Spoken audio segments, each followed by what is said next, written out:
I'm Robert T. Smith, host of Support Your Local Podcast.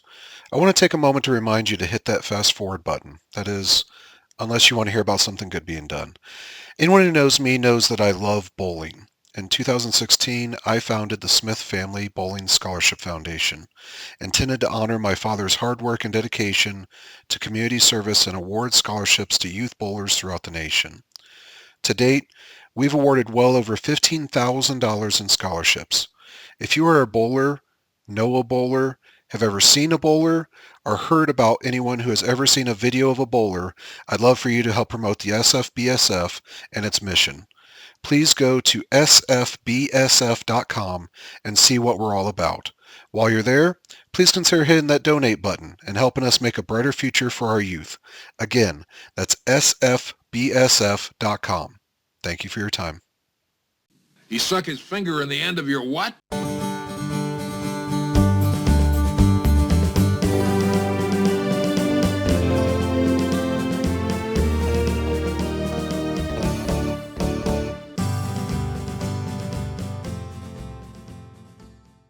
Howdy, everyone. Pull up a chair, kick up your boots, and take a sip on a nice cold Sarsaparilla. What? Well, I would write it down, but I don't figure you could read it. Sody pop. It's Support Your Local Podcast, the show where we review the 1969 Western comedy classic Support Your Local Sheriff, one chapter at a time. I am your host, Robert Smith, coming to you from beautiful Tombstone. Yes, that one. We left off in Chapter 8, Meet the Danbys, doing just that. We finally got to meet Paul and the two older brothers of Joe. Paul came into the jail to try to break Joe out, and much to his chagrin, the sheriff gave him the flying fickle finger of fate right up the gun barrel. So where we are picking up today is in Chapter 9, Dumb Little Old Girl. Don't at me, don't cancel me. That is literally the name of the chapter on the DVD. I didn't name it, but we'll see who possibly that could be given the lack of female representation in this film.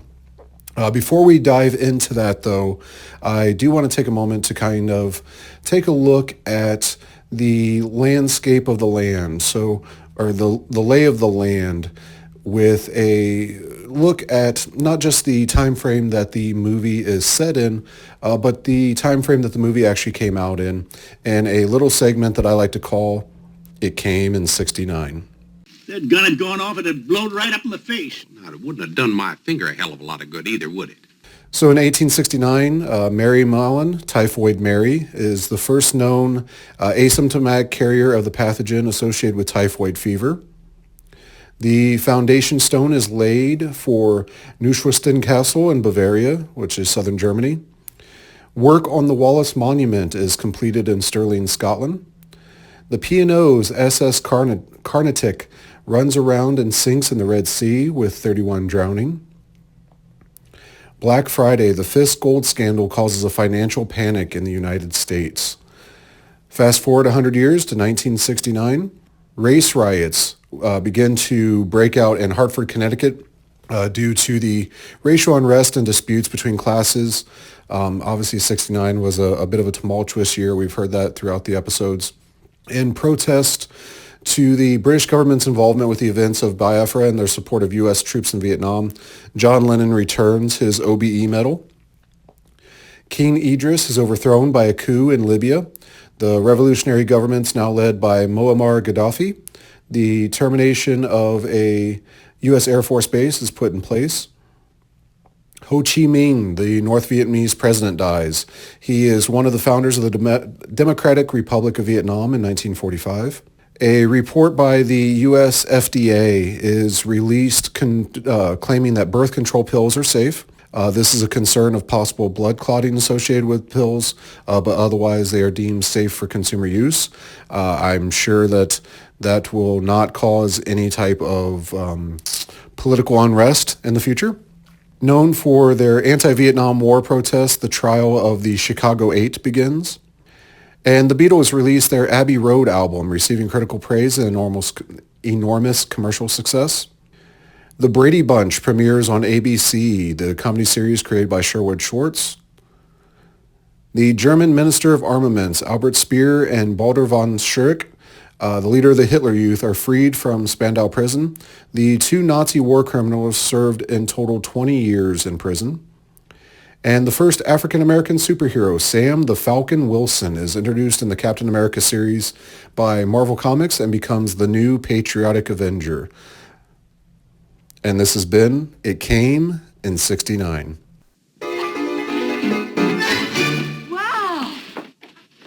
And we're back. We start our chapter, Dumb Little Old Girl, again, their words, not mine, with the street covered in the darkness of night. The sheriff is walking along a white picket fence and a tree we will recognize as the one that held the wild Prudy bird earlier. He walks up to the porch and he is beckoned to the porch swing by Prudy. She is wearing what appears to be the same top that she had on earlier, but now a different matching white skirt, obviously the other one being burnt and all. She's noticeably talking in a higher, sweeter tone of voice, and she offers the sheriff a seat. Ever the gentleman, the sheriff takes off his hat and sits down next to her on the swing. And we have a nice little moment of them just kind of swinging in silence for a bit when the sheriff becomes curious as to what it was that Prudy wanted.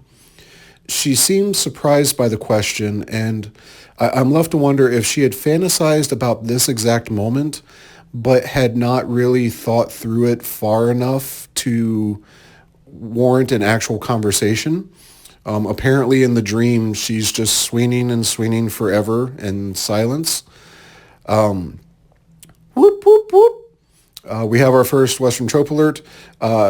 In so many of these movies, when the female actress falls in love with the main male lead, we see the relationship building between them, but there's always that hiccup of a very frustrating moment. There's, right off the top of my head, with Rio Bravo, I know I keep referencing that movie. That probably needs to be one that I need to review.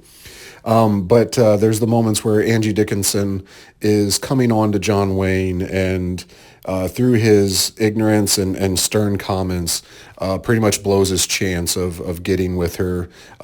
Spoiler to the end, they end up together. But there's always that hiccup where they don't just fall in love. They have to be sure that they hate each other before they can fall in love, I guess. Prudy would like to explain some of her behaviors from that day, and the sheriff is nice enough to act dumb to whatever it is that she would be talking about, and this is what makes her, it basically forces her to admit to him everything that she had done that day. A nice little highlight reel for those that are catching the movie midway through. She confesses that she didn't want the sheriff to go around thinking that she's a loony, and admitting to his attractiveness in the process.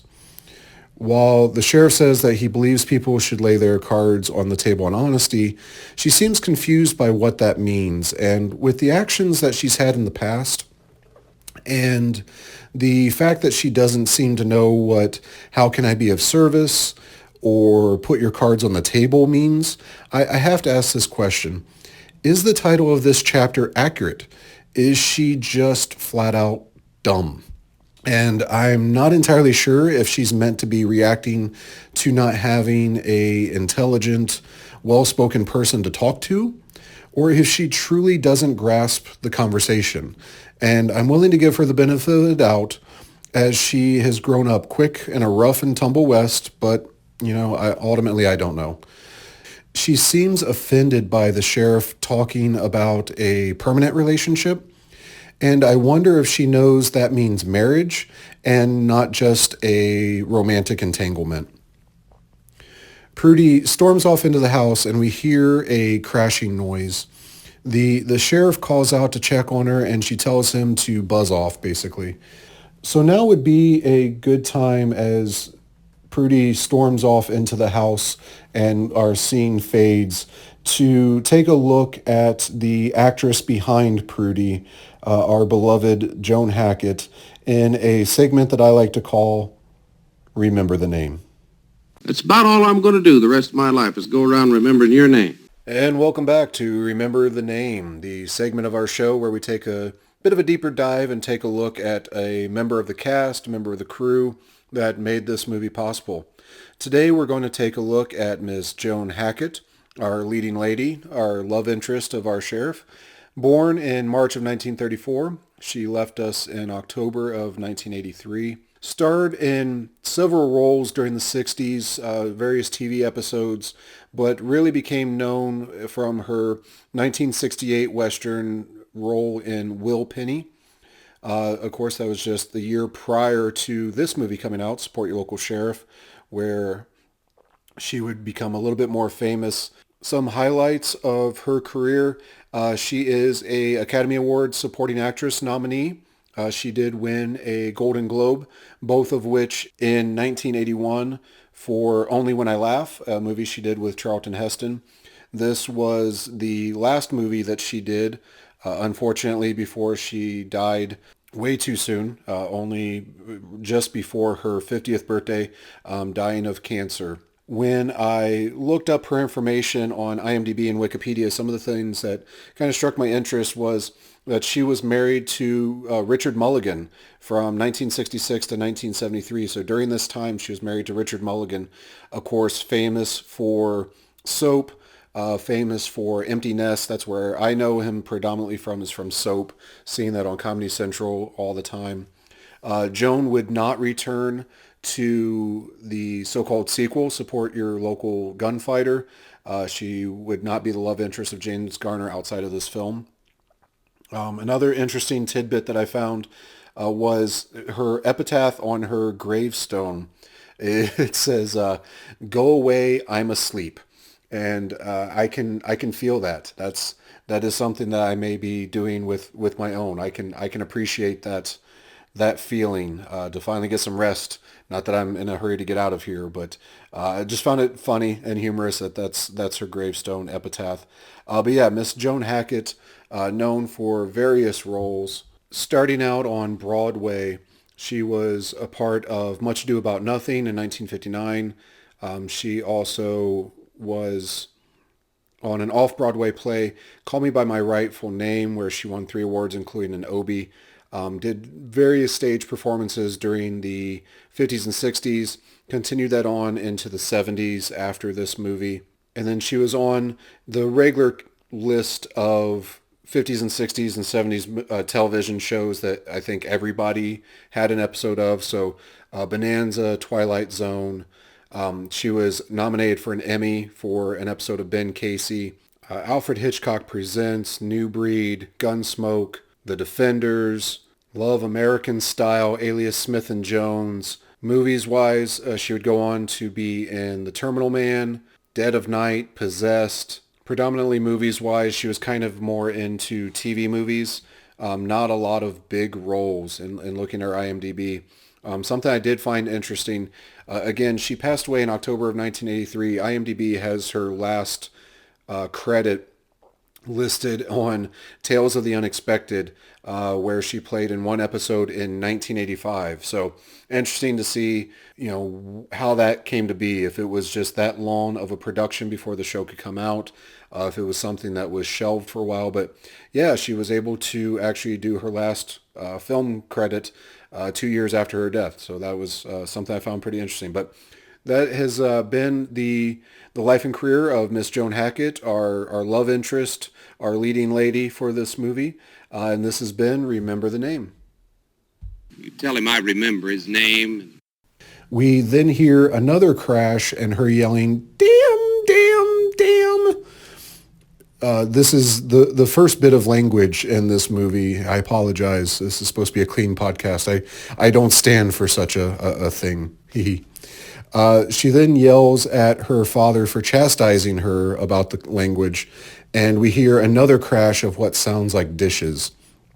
And when I hear this, I wonder, as we see the lights are out through the window, if it's implied she's bumping into things, or if she's going full Talia Shire in The Godfather and just chucking dishes to the floor. So curious to see what the inside of the house looks like should we turn the lights on. We then have a jump cut to dynamite exploding, and there's an opening of rock with the explosion blowing up a small boulder just to the side of it. Through the dust and debris, we see the sheriff and Jake walk in, and the sheriff is looking at the ground for any sudden gold. I'm not a prospector. I'm not sure that's how gold works, but again, I'm not entirely sure that they know what they're doing either. In fact, the sheriff quickly finds out that Jake is clueless when it comes to mining. And before I ask myself the question, the sheriff does it for me in wondering how Jake doesn't know anything, as he assumed that everyone in this gold rush area did. And Jake doesn't know much about mining, but he does know about shoveling horse or working in the stables, which is a nice little callback to the little joke that we had with Paul Danby last episode. I wonder, as this is now a running joke, if the original script had the word, the S word in it, but to soften the wording, they had to change it to the stable joke, or if this was always intended to be a play on words. There's a nice jump cut joke here where Jake throws a stick of dynamite behind him, and we cut to an explosion in a pond. Dead fish start floating up to the surface, and we see what might have been the creation of redneck fishing jokes. Bill Engvall and Larry the Cable Guy apparently owe a bit of gratitude to this movie. Jake goes out to retrieve the fish, and we see that his pack of mining equipment's much lighter now. The sifting pan and such is missing, and when he walks back to the fire and the sheriff, it's not lying around. So I wonder if they had given up on prospecting, if they lost it in some sort of mishap, if Jake accidentally exploded it with dynamite. I'm not sure. But Jake's worried that with both of them there, Joe Danby is now long gone from his cell. And the sheriff reminds him that Joe's cuffed to a potbelly stove. So again, I don't understand why they don't just why they don't just put use to that ring on the wall. I don't know. Also, as we'll see later, the Danbys are attempting to do far worse than take apart a stove or cut a handcuff to let Joe free. So I'm not sure why that's preventing them from breaking him out. An argument breaks out between both of them on how the gold should be split, and Jake falls victim to another play on words, a coup de mind with the sheriff, and ultimately gets the short end of the stick on whatever gold that they may or may not find, which isn't looking promising. It does lead to a nice bit of Jake shaking a fish in anger, something that I'm sure is straight out of a Monty Python skit before there was such a thing.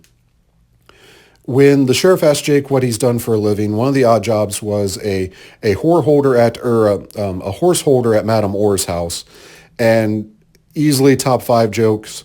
This is a great play on words to get a joke about a whorehouse in, but nothing could be more on the nose than naming it Madame Orr's house.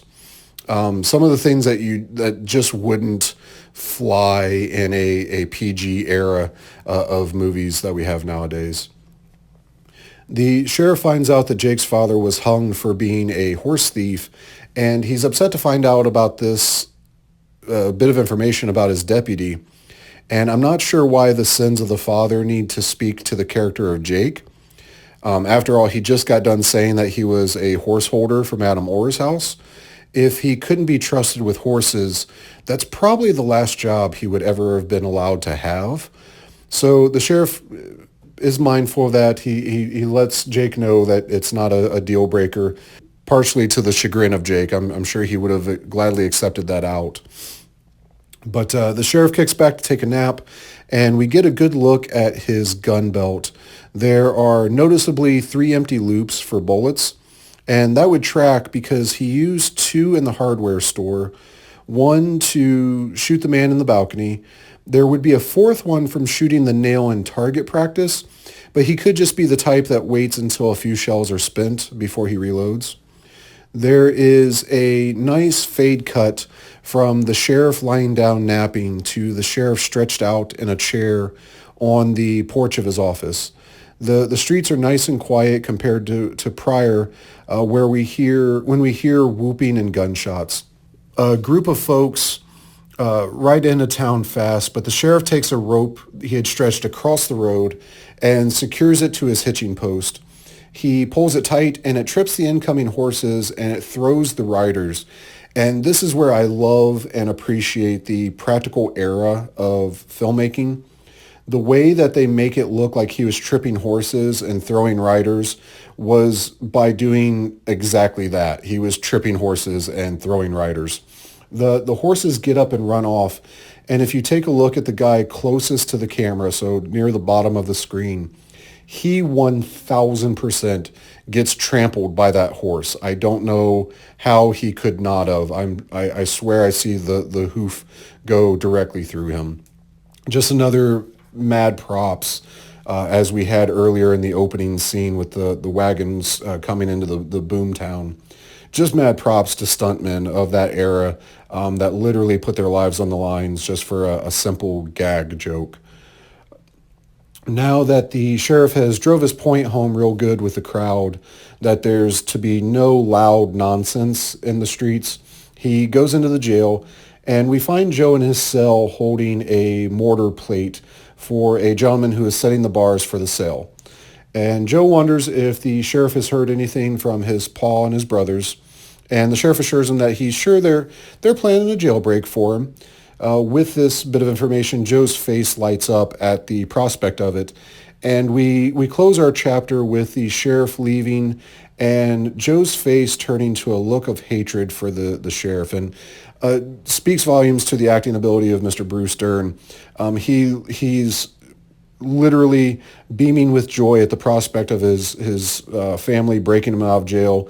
And then as soon as the sheriff is out of eyesight, you can literally see his face transition into this glare of seething hatred for the sheriff.